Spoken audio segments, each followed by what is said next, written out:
النهارده بقى الخميس يا حبايبي، احنا كنا في السعودية وجينا ولقيت حبيبتي ونور عيني الحاجة جميلة. طبعا جايبالي الجبنة وجايبالي اللبن، ولقيتها جايبة الفرخة دي.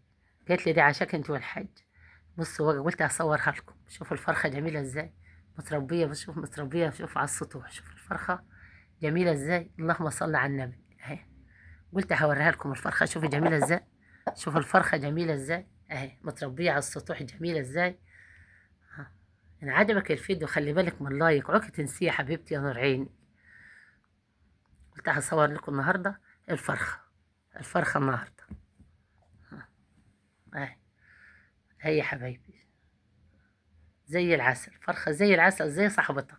هي صاحبتها زي العسل هي يا حبيبتي. اللهم صل على النبي.